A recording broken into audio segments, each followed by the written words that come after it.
জুবিন গাৰ্গ ন্যায়ালয়লৈ 5 কোটি টকা আগবঢ়াব অসম চৰকাৰে। জুবিন গাৰ্গৰ বিচাৰ প্ৰক্ৰিয়াৰ বাবে 5জনীয়া অধিবক্তাৰ দল গঠন চৰকাৰৰ। গৰিমা শইকীয়া গাৰ্গৰ অনুৰোধ সঁহাৰি মুখ্যমন্ত্ৰী ডক্টৰ হিমন্ত বিশ্ব শৰ্মাৰ। জুবিন গাৰ্গক ন্যায় দিয়াৰ প্ৰতিশ্ৰুতি অসম চৰকাৰৰ। জুবিন গাৰ্গৰ প্ৰসংগত কেইবাটাও ঘোষণা মুখ্যমন্ত্ৰীগৰাকীৰ।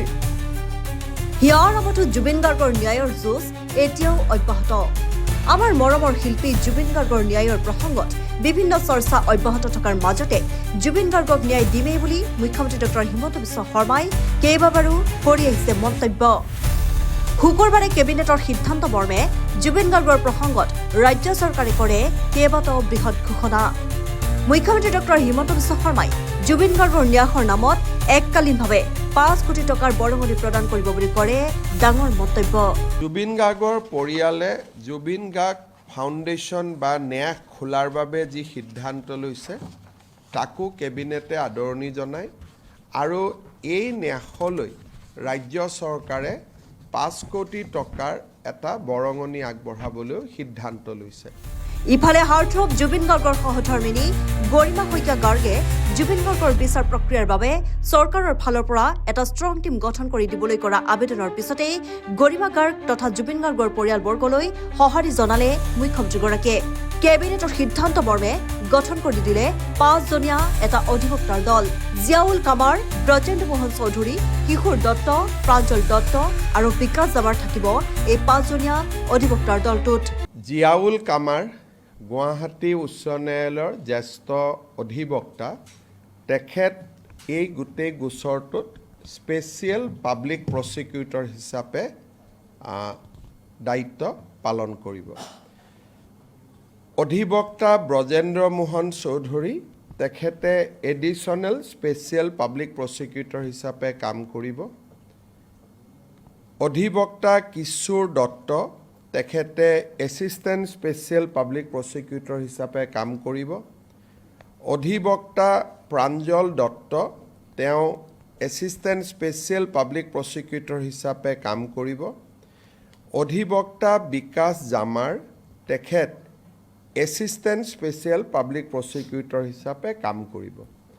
এই 5জন অধিবক্তাৰে গঠিত ন্যায়িক টীমটোৱে এই গোটেই যি আমি চাৰ্জশ্বীট দাখিল কৰিছোঁ, অভিযোগনামা দাখিল কৰিছোঁ, এই গোটেই ন্যায়িক প্ৰক্ৰিয়াটো আগুৱাই লৈ যোৱাত সহায় কৰিব, আদালতক তেওঁলোকে সহায় কৰিব। ইয়াৰ পিছতে জুবিন গাৰ্গৰ পত্নী গৰিমা শইকীয়া গাৰ্গে ধন্যবাদ জনাই মুখ্যমন্ত্ৰীগৰাকীক। ৰৈ ৰৈ বিনালে চিনেমাখনৰ পৰা পোৱা 2,90,00,000 অতিৰিক্তভাৱে ন্যাসৰ বাবে 5 কোটি টকা প্ৰদানৰ উপৰিও ভৱিষ্যতেও জুবিন গাৰ্গৰ নামত বহু সহায় কৰিবলৈ সাজু বুলি মন্তব্য মুখ্যমন্ত্ৰীগৰাকীৰ। এটা স্পেচিয়েল পাব্লিক প্ৰচিকিউটৰৰ টীম এটা গঠন কৰোঁ। জিয়াউল কামাৰ গুৱাহাটী উচ্চ ন্যায়ালয়ৰ জ্যেষ্ঠ অধিবক্তা। তেখেত এই গোটেই গোচৰটোত স্পেচিয়েল পাব্লিক প্ৰচিকিউটৰ হিচাপে দায়িত্ব পালন কৰিব। অধিবক্তা ব্ৰজেন্দ্ৰ মোহন চৌধুৰী তেখেতে এডিশ্যনেল স্পেচিয়েল পাব্লিক প্ৰচিকিউটৰ হিচাপে কাম কৰিব। অধিবক্তা কিশোৰ দত্ত তেখেতে এছিষ্টেণ্ট স্পেচিয়েল পাব্লিক প্ৰচিকিউটৰ হিচাপে কাম কৰিব। অধিবক্তা প্ৰাঞ্জল দত্ত তেওঁ এছিষ্টেণ্ট স্পেচিয়েল পাব্লিক প্ৰচিকিউটৰ হিচাপে কাম কৰিব। অধিবক্তা বিকাশ জামাৰ তেখেত এছিষ্টেণ্ট স্পেচিয়েল পাব্লিক প্ৰচিকিউটৰ হিচাপে কাম কৰিব। এই 5জন অধিবক্তাৰে গঠিত ন্যায়িক টীমটোৱে এই গোটেই যি আমি চাৰ্জশ্বীট দাখিল কৰিছোঁ, অভিযোগনামা দাখিল কৰিছোঁ, এই গোটেই ন্যায়িক প্ৰক্ৰিয়াটো আগুৱাই লৈ যোৱাত সহায় কৰিব, আদালতক তেওঁলোকে সহায় কৰিব।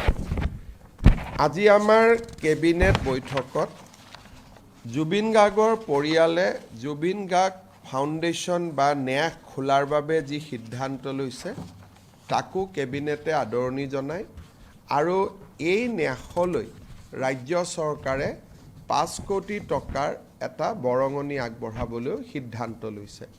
আমি ৰৈ বিনালে 2 কোটি 90 লাখ টকা দিছোঁ, কিন্তু সেইটো চিনেমাখনৰ পৰা পোৱা বা GST আৰ্জিত অতিৰিক্তভাৱে ট্ৰাষ্টত যাতে জুবিনৰ স্মৃতি ট্ৰাষ্টটোৱে সুন্দৰভাৱে সংৰক্ষণ কৰিব পাৰে, গানৰ বিভিন্ন ধৰণৰ গীতবোৰ সংৰক্ষণ কৰিব পাৰে, এটা মিউজিয়াম বনাব পাৰে, বিভিন্ন কামত আমি এককালীনভাৱে 5 কোটি টকাৰ এটা ট্ৰাষ্টক সহায় বা আৰ্থিক সহায় আগবঢ়াবলৈ আমি আজি কেবিনেটত সিদ্ধান্ত গ্ৰহণ কৰিছোঁ।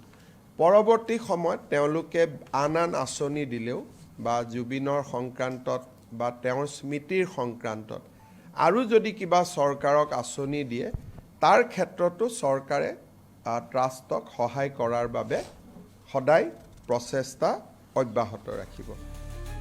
বিশেষ প্ৰতিবেদন নিউজ ডেস্ক ৰিপৰ্ট।